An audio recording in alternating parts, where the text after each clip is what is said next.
चाल चलो, बंजारन को ला रहे हैं। आज सच सामने आएगा।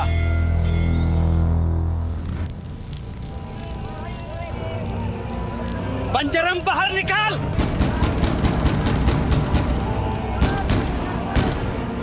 तभी मुंह खुलेगा, पता चलेगा ये शैतान है कौन। तेरे जैसी औरत का जिंदा रहना पूरे गांव के लिए हानिकारक है।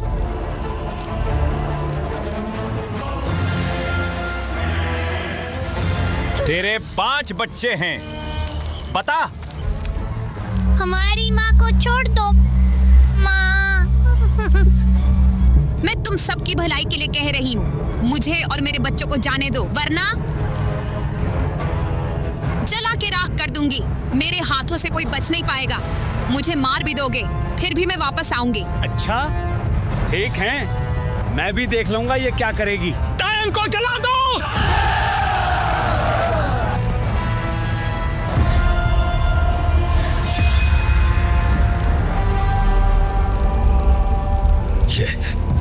ये क्या है? ये तो वही निशान। मोहन, सबसे पहले इसकी हाथ में वो जो निशान है उसको जला। हम इंतजार करेंगे। मालिक, ये मर गई, अब क्या करूं? इसको बरगद पेड़ के पीछे उस कुएं में फेंक दो और कुएं को ढक दो।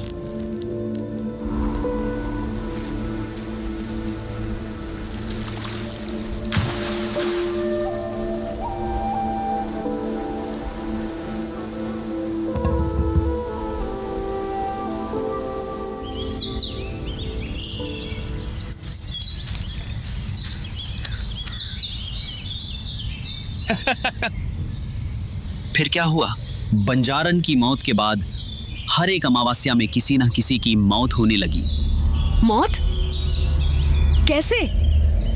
ये कोई मामूली मौत नहीं थी, ना कोई खून, ना कोई मारपीट, शरीर पर एक खरोंच तक नहीं। ऐसा लगता था जैसे किसी ने सीधे शरीर से आत्मा निकाल ली हो। इसीलिए मैं बार बार तुम लोग को मना कर रहा था कि यहाँ पे मत आओ। अरे छलावा, हमको डराओ मत ऐसे, हम बड़े हो गए हैं यार। ये चुड़ैल डायन ये सब भरम है, मनगढ़ंत कहानियां हैं। अरे तुम लोग ये सब छोड़ो। छलावा, वो तुम कुछ बोल रहे थे वशीकरण खंडहर, वहाँ हमको लेके चलो ना। वशीकरण खंडहर में हम नहीं जा सकते, वो एक शापित जगह है। बंजारन की आत्मा को कब्जा करने के लिए वहाँ पे पूजा करके उसकी आत्मा को बंद किया गया था। चलो ना यार, घूम के आते हैं। अच्छा ठीक है, 5 मिनट से ज्यादा नहीं रुकेंगे उधर। ठीक है।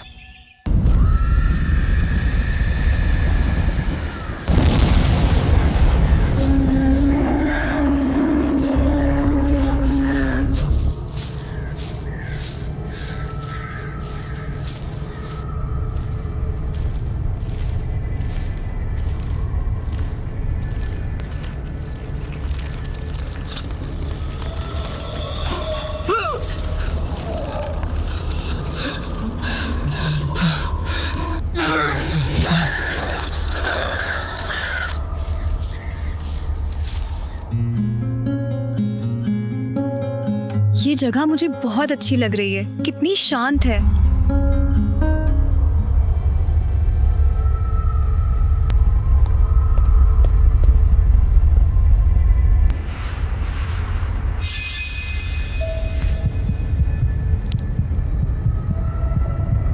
यार निकलते हैं।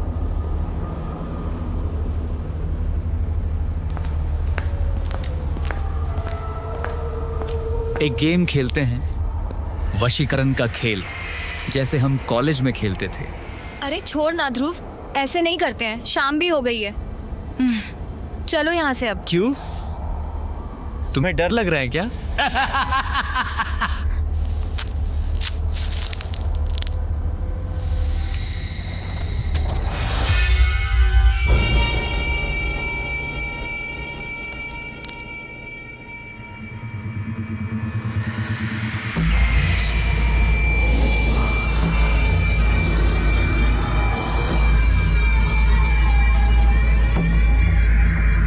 अनन्या कहाँ गई? अनन्या, अनन्या, किधर हो? हम निकल रहे हैं। ध्रुव, विकी, यहाँ से निकलना पड़ेगा। रात होने वाली है। मेरे घर चलो, रास्ते में ढूंढते हैं।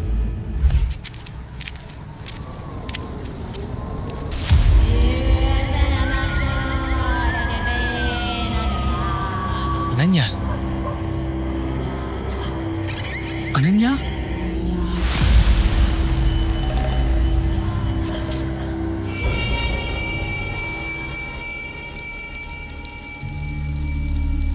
इसके अंदर 2 आत्माएं हैं।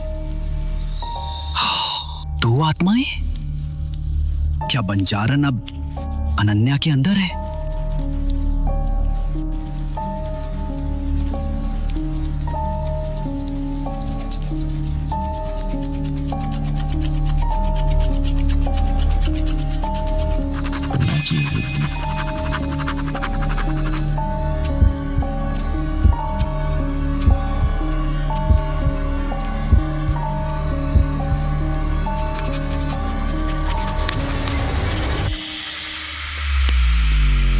हे भगवान, ये तो वही निशान है जो बंजारन के हाथ में था।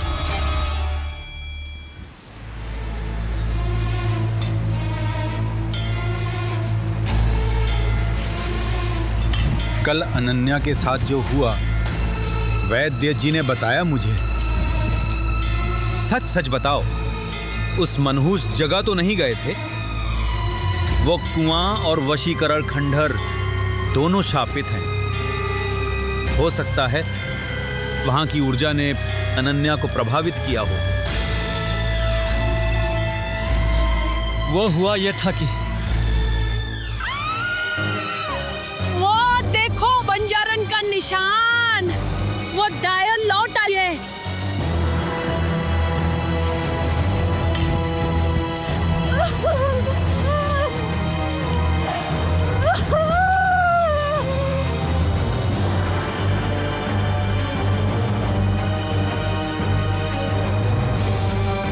पंडित जी, पंडित जी, वो निशान फिर से दिखाई दिया रघु भैया के घर में। तुम लोग को पता भी है तुमने क्या किया है? अब इसकी जिम्मेदारी कौन लेगा? ये शहर के लोगों की आने की वजह से आज ये सब हो रहा है। निकालो इन सबको यहाँ से। हम इस गांव से नहीं जाएंगे दादी।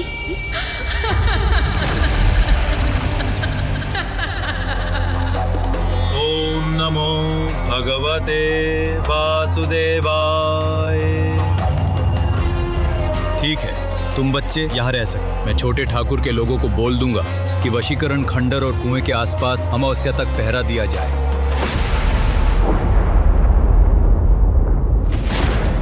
आज रात हम उस मनहूस जगह पे जाएंगे, देख के आएंगे कि ऐसा क्या है वहां। क्यों वो बंजारन अनन्या के पीछे पड़ी है? ये सच हमको जानना ही है। ये सही नहीं है। बंजारन का खौफ तो है ही, और वहां छोटे ठाकुर के लोग भी पहरा दे रहे हैं। तुम डर रहे हो तो मत आओ। मैं और ध्रुव हम दोनों ही जाएंगे। गुस्सा मत करो विकी, छलावा हमारी भलाई के लिए ही बोल रहा है। छलावा भी जाएगा हमारे साथ।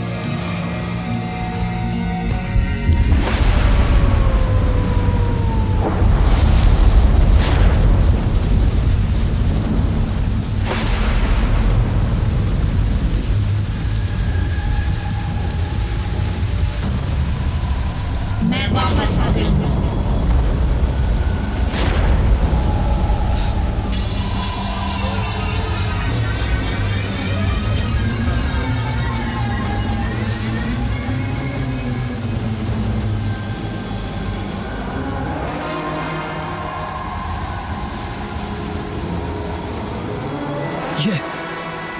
ये तो मर गया।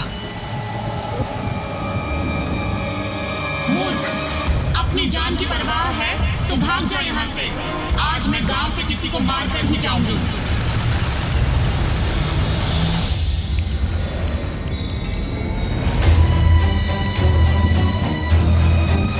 घोर अमंगल। आज रात पाली गांव में कुछ अनर्थ होने वाला है। पंडित जी, चौकीदार वो मर चुका है। हम कुछ नहीं कर पाए। अनन्या किधर है? अनन्या को बुखार है, वो सुबह से बिस्तर पे पड़ी हुई है। अगर बंजारन को अपनी शक्ति वापस मिल गई तो अनन्या भी नहीं बचेगी।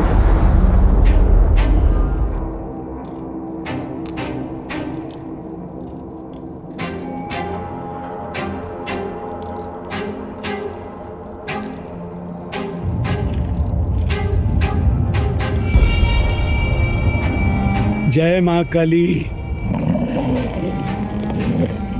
रक्षा करना मां। मेरे बच्चे किधर है पंडित जी? वापस चली जाओ बेटी, गांव वालों को माफ कर दो। आजा पंडित, आज मैं तुझे मुक्ति दिलाती हूँ।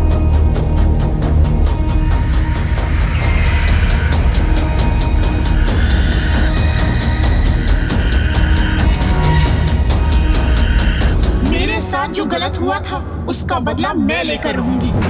मुझे रोकना नामुमकिन है।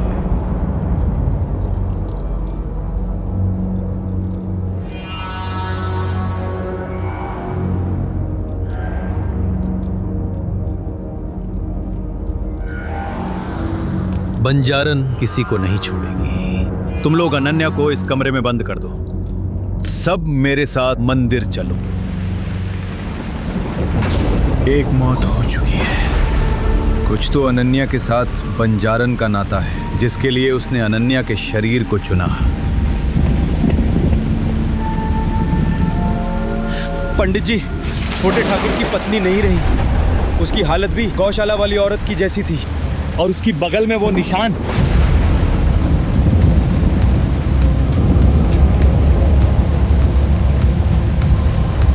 बंजारन एक निर्दोष औरत थी और बदला लेने के लिए वो सब निर्दोष महिलाओं को मार रही है।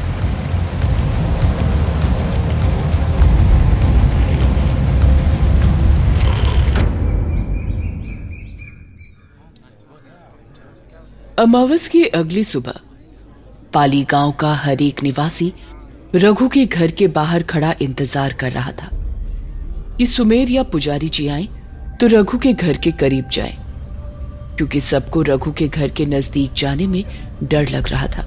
तभी सुमेर का एक नौकर वहां आया और बोला, चलो सब, छोटे मालिक ने सबको कुएं के पास बुलाया है, क्योंकि वहां एक लाश मिली है। क्या लाश? हे भगवान, मतलब रघु मारा गया? गांव के लोग आपस में बातें करने लगे। एक औरत बोली, मतलब वो बंजारन सच में वापस आ गई है। दूसरी औरत बोली, चलो पहले रघु के घर, बेचारी बिंदिया को देखो, उसकी तो दुनिया ही उजड़ गई, बेचारी अब किसके सहारे जिएगी। इतना कहकर कुछ लोग रघु का दरवाजा पीटने लगे, लेकिन दरवाजे को छूते ही दरवाजा खुल गया, और जब सब भीतर गए तो देखा रघु अपनी बेटी के पास जमीन पर बैठा दीवार के सहारे सर टिकाए आंख बंद किए सो रहा था। उसे देखते ही सब एक दूसरे का मुंह देखने लगे और बोले, अरे रघु तो ये रहा। रघु को जैसे ही आभास हुआ कि उसके घर लोग घुस आए हैं तो वो हड़बड़ा के उठ खड़ा हुआ। उसे लगा जैसे बिंदिया आ गई है, लेकिन सबको अपने घर पर देख बौखलाहट के साथ बोला, अरे आप लोग सब मेरे घर में? क्या बात है? अरे रघु, तू तो जिंदा है, तो वो लाश किसकी है जो कुएं के पास मिली है? गांव वालों में से कोई बोला, जिसे सुनकर रघु की आंखें हैरानी से खुली की खुली रह गई, और वो बात को समझने की कोशिश करता हुआ बोला, लाश? किसकी लाश? ये क्या बात कर रहे हैं आप लोग? इतने में सुमेर का वो नौकर भी भीतर आ गया और बोला, अरे तुम लोग मेरी बात तो सुनो, लाश मिली जरूर है, लेकिन वो किसी मर्द की नहीं बल्कि किसी औरत की है। औरत की लाश का सुनते ही रघु का दिल धक से रह गया और वो घबरा कर बोला, किसी ने मेरी बिंदिया को देखा है क्या?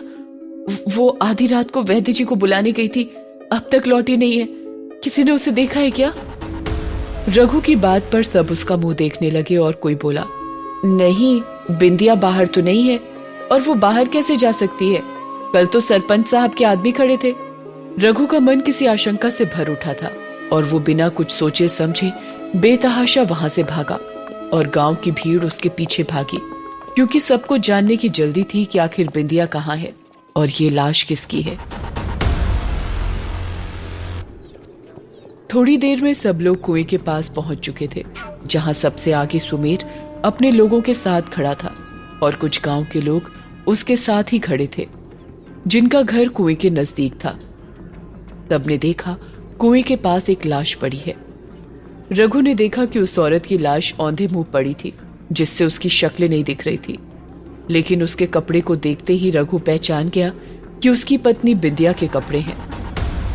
और अपनी पत्नी को देखते ही रघु दहाड़े मार मार कर रोने लगा। रघु की हालत देखकर सबकी आंखों में आंसू आ गए थे, लेकिन किसी को यकीन नहीं हो रहा था कि जान का खतरा तो रघु को था, फिर उसकी पत्नी बिंदिया कैसे। सुमेर ने रघु के कंधे पर हाथ रखकर उसे सांत्वना देते हुए कहा, हिम्मत रखो रघु। सुमेर की बात सुनकर रघु रोते हुए बोला, ये क्या हो गया मालिक, वो तो मुझे मारने वाली थी, बिंदिया को क्यों ले गई वो चुड़ैल। सुमेर ने पूछा, रघु मैंने तुम्हारे घर के बाहर अपने लोगों को तैनात कर रखा था, फिर क्यों तुमने बिंदिया को बाहर जाने दिया। मालिक बिंदिया तो इसलिए घर से निकली क्योंकि आधी रात को अचानक मेरी बिटिया की तबीयत बहुत खराब हो गई थी। वो तो वैद्य जी के पास दवा लेने गई थी। उसके बाद बिंदिया की राह देखते देखते कब मेरी आंख लग गई पता ही नहीं चला। इतना कहकर रघु बिंदिया की लाश के सामने ढेर हो गया। गांव वालों ने जब इन दोनों की सारी बातें सुनी तो सब हैरानी से आपस में बातें करने लगे। उनमें जो सबसे बुजुर्ग था, जो 25 साल पहले भी बंजारन के तांडव को देख चुका था, उसने कहा, छल, ये सब छल है। पुजारी जी ने कहा था कि वो तरह तरह के छल करेगी और तुम लोग उसके छल में फंस गए। रघु बस रोता रहा। बिंदिया कितना मना किया था तुझे, मत जा बाहर, मुझे जाने दे, लेकिन तू नहीं मानी। अब हमारा क्या होगा, हमारी बिटिया किसके सहारे पलेगी। रघु के इस तरह रोने से सबके मन में दुख उमड़ रहा था, लेकिन दुख के साथ साथ सबके मन में यह सवाल था कि ऐसा कैसे हो सकता है, भला बिंदिया की जान कैसे जा सकती है, क्योंकि आज तक कभी ऐसा नहीं हुआ था कि घर के मुखिया के अलावा किसी की जान गई हो। फिर इस बार ऐसा कैसे हो गया। सुमेर खुद इस बात से बहुत चिंतित था। सुमेर ने एक बार पूरे गांव की भीड़ पर नजर डाली और जब उसने देखा लगभग पूरा गांव उमड़ आया है, लेकिन पुजारी जी का कहीं पता नहीं है, तो उसने अपने खास आदमी महादेव से पूछा, अरे महादेव, पुजारी जी नहीं आए। महादेव ने नाम में गर्दन हिला दी और बोला, अभी बुला लाते हैं। इतना कहकर महादेव पंडित जी को देखने के लिए जाने लगा। इतने में सामने से पुजारी जी आते दिखे। पुजारी जी को देखकर सबकी आंखों में आस की किरण जगमगाती नजर आई। सबको लगने लगा कि अब पुजारी जी सब ठीक कर देंगे। सुमेर ने जैसे ही पुजारी जी को आते देखा, वो जल्दी से पुजारी जी के पास गया, लेकिन पुजारी जी तो अपनी ही दुनिया में खोए हुए थे। उन्होंने ना तो सुमेर को देखा, ना ही किसी गांव वाले को। वो चुपचाप कहीं खोए हुए से कदमों से आगे बढ़ते रहे। पुजारी जी की हालत भी बहुत अस्त व्यस्त थी। उनके कपड़े हर जगह से गंदे थे, उन पर मिट्टी लगी हुई थी, उनके बाल बिखरे हुए थे। वो बहुत ही थके लग रहे थे क्योंकि वो रात भर नहीं सोए थे। उन्हें देखकर सुमेर बहुत परेशान हो गया और उसने फिक्र से कहा, प्रणाम पुजारी जी। लेकिन पुजारी जी ने उसके प्रणाम का भी कोई जवाब नहीं दिया। सुमेर ने उनके कंधे को पकड़कर हिलाते हुए कहा, पुजारी जी कहाँ खोए हुए हैं, मैंने कहा प्रणाम। सुमेर के छूने से पुजारी जी जैसे नींद से जागे हों, और उन्होंने जब सुमेर की तरफ देखा तो कहा, हाँ हाँ सुमेर बाबू, प्रणाम प्रणाम, खुश रहिए। सुमेर ने पूछा, क्या बात है पुजारी जी, आप बहुत परेशान लग रहे हैं। पुजारी जी ने बेबस नजरों से सुमेर की तरफ देखा और बोले, मैं कुछ नहीं कर सका सुमेर बाबू, मैं कुछ न कर सका। तब तक रघु पुजारी जी के पैर पकड़कर रोने लगा था और रोते रोते बोला, ये क्या हो गया पुजारी जी? वो बला तो मेरे सर पर थी, तो वो मेरी बिंदिया को क्यों ले गई? वो क्यों अनाथ कर गई मेरी बिटिया को? अब मैं क्या करूं पुजारी जी, अब मैं क्या करूं? रघु के इस तरह विलाप से पुजारी जी विचलित हो गए और उन्होंने रघु को उठाया और उसे ढांढस बंधाते हुए कहा, सब्र से काम ले रघु, सब्र से काम ले। हम सब भी यही समझ रहे थे कि वो तेरे लिए विपत्ति है, लेकिन हम गलत थे। अब तू मुझे कल रात की एक एक घटना के बारे में बता कि हमारे जाने के बाद क्या हुआ।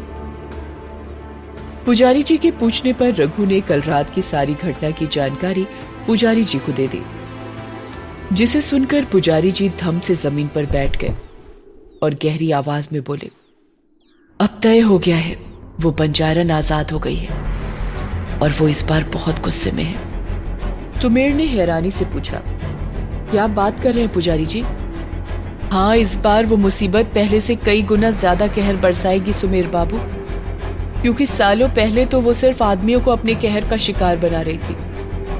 तब हम ये मान रहे थे कि उसकी जल समाधि के लिए वो इस गांव के आदमियों को जिम्मेदार मान रही है, लेकिन उसने अपने क्रोध का शिकार उस लाचार औरत बिंदिया को बनाया। इसका साफ मतलब है कि इस बार वो कोई लिहाज नहीं करेगी। इस बार बुजुर्गों से लेकर बच्चे तक कोई सुरक्षित नहीं है। वो पूरे गांव से बदला लेगी। पुजारी जी की बात से सबके मारे डर के रोंगटे खड़े हो चुके थे। कोई एक शब्द नहीं बोल रहा था। सब के सब बिंदिया की लाश को देख रहे थे। सुमेर के मन में कुछ और ही चल रहा था। उसने कहा, अरे पुजारी जी, ऐसा भी तो हो सकता है किसी ने बिंदिया की हत्या कर दी हो। ये सुनते ही पुजारी जी तुरंत बोले, सुमेर बाबू गौर से देखिए इस बिंदिया की लाश को। खून की एक बूंद भी कहीं दिखाई नहीं दे रही है, ना ही गले में किसी तरह का निशान दिखाई दे रहा है। हत्या का एक भी निशान है नहीं ना? सुमेर सिंह एक बार गौर से बिंदिया की लाश को देखता है। वाकई में उसे हत्या या किसी भी प्रकार की जबरदस्ती का कोई निशान दिखाई नहीं देता है। पुजारी जी फिर कहते हैं, सुमेर बाबू, ये बंजारन है और वो जिसको मारती है उसका शरीर बिंदिया की तरह काला पड़ जाता है। उसके शरीर से नाखून गायब हो जाते हैं और सर के बाल देखो आप, कटे हुए हैं। जब भी बंजारन किसी को मारती है उसकी लाश उल्टी ही रहती है, क्योंकि वो मारने के बाद उसके बाल काटती है। सुमेर बिंदिया की लाश को देखते हुए बोला, मैं पुलिस को कॉल कर देता हूं। दूसरी तरफ विक्की के घर पर विक्की और ध्रुव हाथ में चाय का कप लिए किसी बात पर डिस्कशन कर रहे थे और जुल्मी घोड़े बेचकर सोया हुआ था। ध्रुव ने जुल्मी की तरफ देखा और बोला, ये धरती का इंसान नहीं लगता मुझे। विक्की हंसते हुए बोला, क्यों, ये तेरे हर सवाल का जवाब बड़ी हाजिर जवाबी से देता है इसलिए? विक्की के ऐसा कहने पर ध्रुव ने उसे घूर कर देखा। तब तक अनन्या उनके कमरे में आई और बोली, गाइस चलो, ब्रेकफास्ट रेडी हो गया है। अनन्या को इस तरह देख दोनों हैरान थे और विक्की ने हैरानी से पूछा, अनन्या तू ठीक है? अनन्या मुस्कुरा कर बोली, हाँ मैं बिल्कुल ठीक हूँ, और अब तुम दोनों भी चलो और जल्दी से ब्रेकफास्ट कर लो। इतने में जुल्मी की आंखें भी खुल चुकी थी और आंखें खुलने के साथ ही उसकी नजर सबसे पहले अनन्या पर पड़ी और जुल्मी अनन्या को आंखें फाड़कर देखता हुआ बोला, हमारी अम्मा कहती थी हमारे लिए तो कोई विदेशी मेम ही बनी है, लेकिन हम नहीं जानते थे कि वो मेम खुद हमको ढूंढते हुए हमारे पास आ जाएगी। क्या? जुल्मी की इन बातों पर अनन्या मुंह बनाते हुए जुल्मी को सर से पैर तक घूरने के बाद ध्रुव से बोली, कौन है ये नमूना और ये क्या बकवास कर रहा है? लेकिन ध्रुव से पहले विक्की हंसता हुआ बोला, ये है जुल्मी, अपने ध्रुव का बेस्ट फ्रेंड। क्यों ध्रुव? अनन्या जुल्मी को घूर कर देखने लगी और जुल्मी वहीं पड़ी अपनी शर्ट पहनते हुए बोला, हम हैं ही बेस्टम बेस्ट। वैसे गोरी मैडम जी, आपका नाम क्या है? जुल्मी की इस बात पर विक्की हंसता हुआ बोला, जुल्मी, माना हमारी अनन्या बहुत गोरी चिट्टी है, लेकिन भाई तू गोरी मैडम मत बोल, ऐसा लगता है किसी अंग्रेजन को बुला रहा है।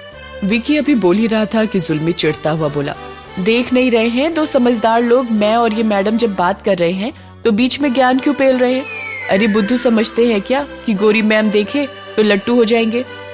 ऐसे ऐसे बहुत लड़कियों से चक्कर चला चुके हैं। इतना कहकर जुल्मी अनन्या को बड़े प्यार से निहारने लगा और विक्की मजे लेते हुए बोला, ओ भाई, ध्रुव यहाँ आते ही तेरा एक सौतन भी बन गया, संभल कर रहना। विकी की इस बात पर ध्रुव उसे घूरने लगा और अनन्या जुल्मी की तरफ नाक सिकोड़कर ध्रुव से बोली, तुम लोग जल्दी आओ। और जाते जाते विकी के कान में बुदबुदाते हुए गई, इस नमूने को जल्दी चलता करो यहाँ से, वरना मैं अप्सरा से यमदूत बन जाऊंगी। कितना प्यारा बोलती है। जुल्मी जाती अनन्या को देखकर शर्माते हुए बोला। ध्रुव जुल्मी के हाथ में उसका फूल पत्ते प्रिंट वाला पैंट पकड़ाता हुआ बोला, तुम्हारे हैंडसम फेस और हेयर स्टाइल पर वो तुम पर लगभग फिदा हो गई थी। अगर तुम अपना ये स्टाइलिश पैंट पहन लेते तो बात बस बन ही जाती। ध्रुव के इतना कहते ही जुल्मी ने जल्दी से नीचे देखा और उसने सिर्फ बड़े बड़े चेक वाले कच्छे पहने थे, जिसका नाड़ा उसके घुटने को छू रहा था। जुल्मी ने जल्दी से अपना पैंट लिया और रुआसी आवाज में बोला, अब तो चिड़िया खेत चुग गई भैया, अब क्या फायदा बताकर। इतना कहता हुआ जुल्मी वहां से भागा और ध्रुव और विकी जोर जोर से ठहाके लगाने लगे। इतने में उन्हें बाहर से छलावा की चिल्लाने की आवाज आई, जो चिल्ला चिल्ला कर इन दोनों को बुला रहा था। ध्रुव और विकी जल्दी से बाहर पहुंचे। तब तक जुल्मी भी पैंट पहनकर बाहर आ चुका था और अनन्या भी वहीं खड़ी थी। ध्रुव ने पूछा, क्या हुआ, तुम चिल्ला क्यों रहे हो? और तुम बाहर से किधर से आ रहे हो? हमें तो लगा तुम दूसरे कमरे में सो रहे होगे। छलावा ध्रुव के सवालों को नजरअंदाज करते हुए बोला, वो सब छोड़ो, पहले मेरी बात सुनो। तुम लोग अपना सामान लो और भागो यहां से जितनी जल्दी हो सके। क्या? लेकिन क्यों? हुआ क्या? हमने क्या किया? अब ये सारे सवाल एक साथ पूछ बैठा ध्रुव और छलावा अपनी उखड़ी सांसों को समेटता हुआ बोला, लाश मिली है कुएं के पास। छलावा की इस बात पर विकी और ध्रुव एक दूसरे को देखने लगे और एक साथ बोले, क्या मतलब रघु सच में मर गया? छलावा इनकार में सिर हिलाता हुआ बोला, नहीं रघु नहीं, रघु की पत्नी बिंदिया की लाश मिली है कुएं के पास, और अब सब तुम लोगों से और मुझसे भी बहुत नाराज है।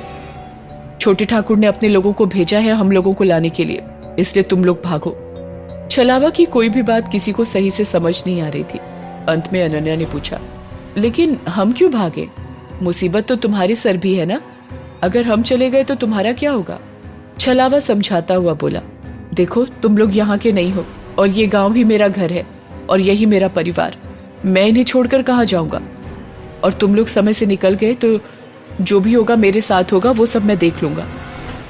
छलावा की इन बातों से ध्रुव और विकी आगे आकर छलावा को गले से लगाकर बोले, यार अब तक हमारे बीच जो लड़ाई झगड़े हुए वो अलग बात है, लेकिन तू हमारा दोस्त है और ये सब प्रॉब्लम तुझे हमारी वजह से हो रही है और हम तुझे अकेले छोड़कर कहीं नहीं जाएंगे। अब जो होगा साथ में देखेंगे। ध्रुव की इन बातों से छलावा भावुक होकर बोला, आज तक किसी ने मुझे अनाथ से इतना अपनापन नहीं दिखाया। जुल्मी जो कि इन लोगों की बात चुपचाप देख रहा था, झूठ मूठ के आंसू पोंछता हुआ बोला, आई हेट टीयर रे पिंपल्स। उनकी इस बात से अनन्या ने उसे घूरा, जिस पर विकी अनन्या के कान में बोला, ब्रिटिश के बाद एक यही अंग्रेज बचा है देश में, वैसे ये पिंपल्स कहना चाहता है। और फिर मजाक उड़ाते हुए जुल्मी से बोला, आई हेट टीयर्स पुष्पा था जुल्मी, पिंपल्स नहीं। पिंपल उसे कहते हैं जो तेरे चांद से रोशन चेहरे पर भर भर के हैं। और इससे पहले जुल्मी कुछ बोलता, सुमेर का खास आदमी महादेव और मनवा अपने कुछ साथियों को लेकर वहां आ गया था और आते ही कड़ी आवाज में बोला, तुम सब चलो जल्दी कुएं पर, छोटे मालिक ने लाने को कहा है और पुलिस भी आती ही होगी। सुमेर तक तो ठीक था, लेकिन पुलिस के नाम से इन सब के होश उड़ गए थे।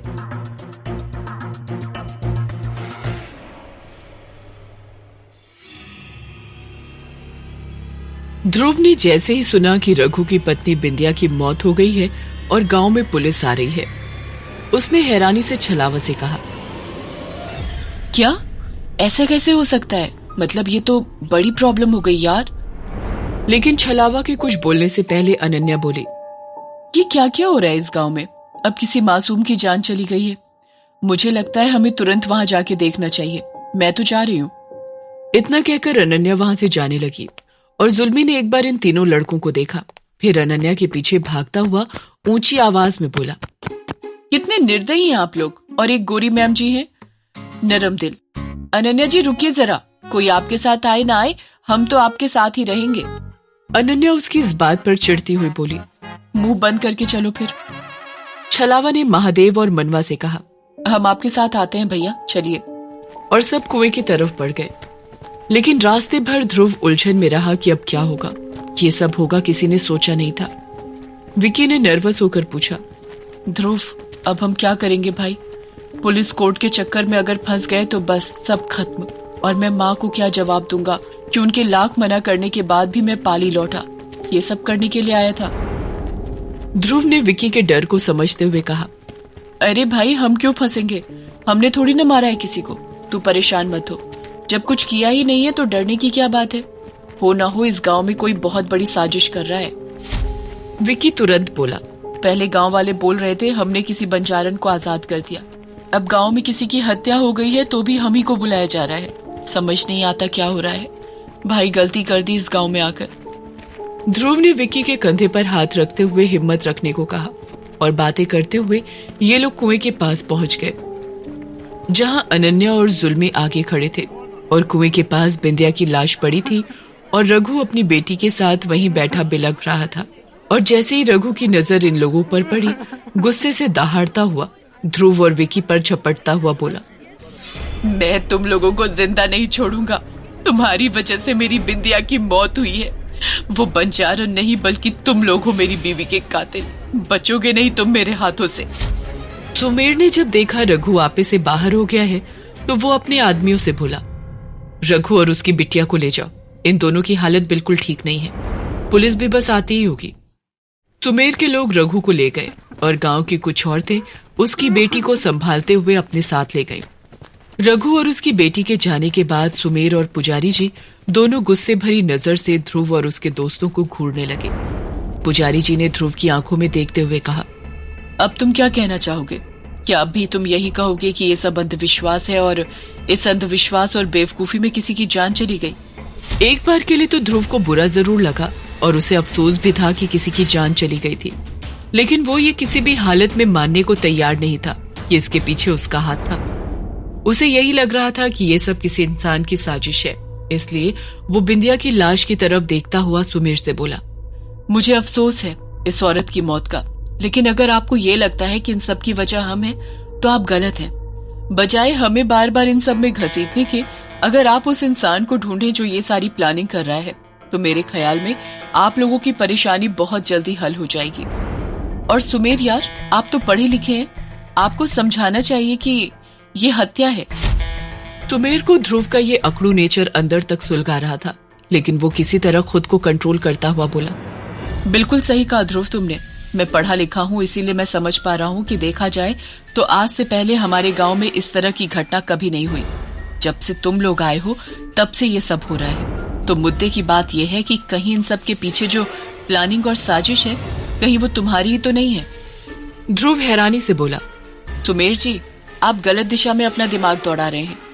अरे सोचिए, हमें ये सब करके क्या मिलेगा? इसलिए उस आदमी को ढूंढिए जो हमारी आड़ में अपना मकसद पूरा करने में लगा हुआ है। सुमेर ने पलटकर जवाब दिया, किसे ढूंढना है और किसकी छानबीन करनी है ये सब पुलिस पर छोड़ दो। पुलिस आ रही है और जब पुलिस आती है तभी सच बाहर आता है।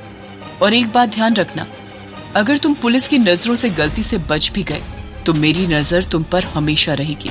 सुमेर के इतना कहते ही ध्रुव या विक्की के कुछ बोलने से पहले अनन्या सुमेर के सामने आ गई और उसे उंगली दिखाते हुए बोली, देखिए मिस्टर, आपका जो भी नाम है, हम अगर कुछ कह नहीं रहे हैं, कुछ कर नहीं रहे हैं, इसका ये मतलब नहीं है कि आपके मुंह में जो आएगा बोलते जाएंगे। ध्रुव ने कहा ना, इन सब में हमारा कोई हाथ नहीं है।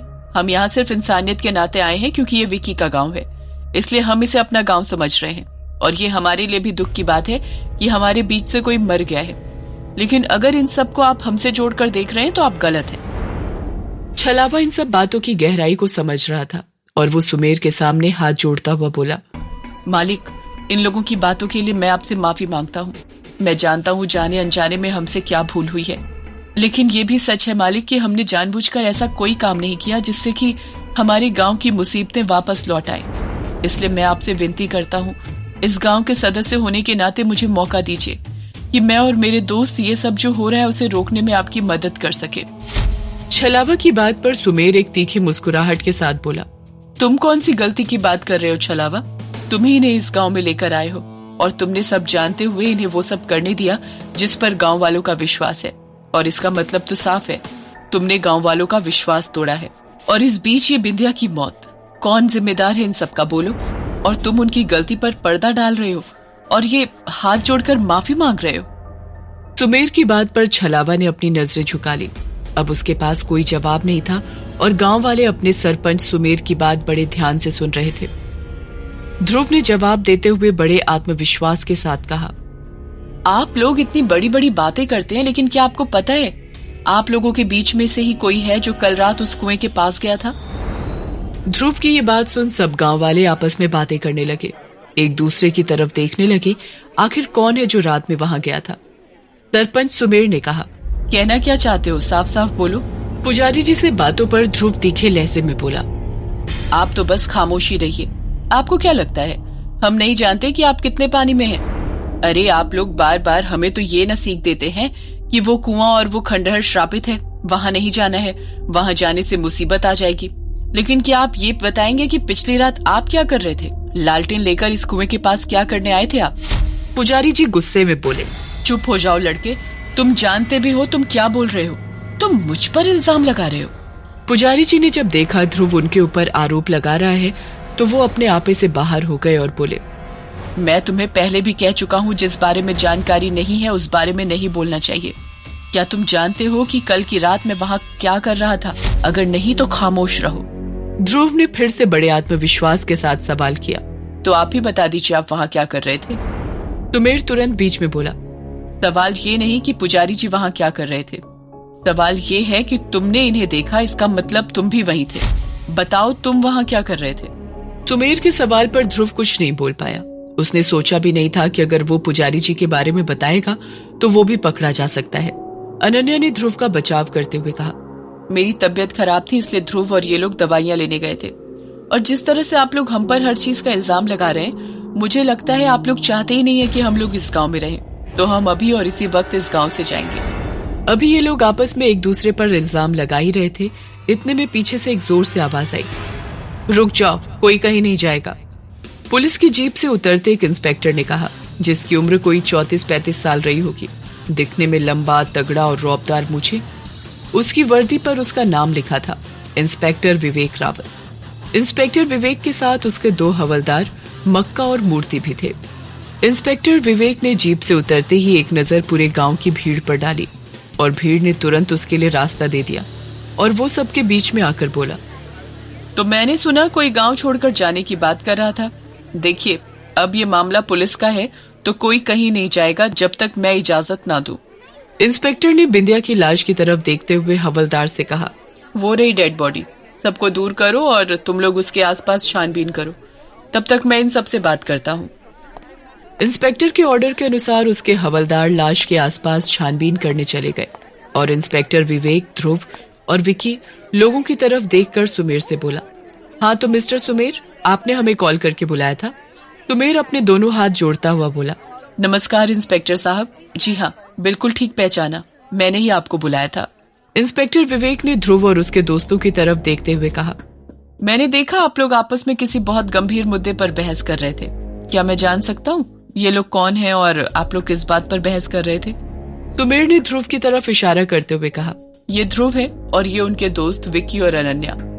विकी हमारे ही गांव का है, इसके पिताजी हमारे गांव के थे, लेकिन उनकी मौत के बाद विकी की माँ इसे लेकर यहाँ से चली गई। विकी का जन्म, पालन पोषण सब शहर में हुआ है और ये पहली बार अपने दोस्तों को लेकर हमारे गांव घूमने आया था।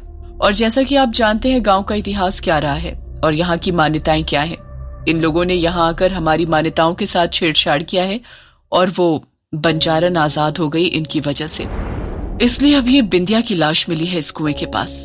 सुमेर की बात पर 2 सेकंड के लिए तो इंस्पेक्टर विवेक मुंह खोले हुए सुमेर को देखता रहा, फिर हंसता हुआ बोला, ये कैसी बात कर रहे हैं ठाकुर साहब? जहाँ तक आपके बारे में आसपास के क्षेत्र में चर्चा है, आप तो शहर से पढ़ लिख कर लौटे हैं और आप बंजारन की बातें करते हैं। देखिए, किससे कहानी तक अच्छा है, लेकिन कानून तो कानून है, पहले ही बता रहा हूँ। इंस्पेक्टर की बात पर सुमेर हल्का सा मुस्कुराया और बोला, बिल्कुल आप कानूनी कार्रवाई करिए और हम तो कानून और गांव के अपने लोगों दोनों के साथ हैं। खैर सुमेर बाबू, इस मौत की वजह क्या है ये सब तो हम छानबीन कर ही लेंगे, लेकिन फिलहाल मैं जरा गांव वालों से पूछताछ कर लूं।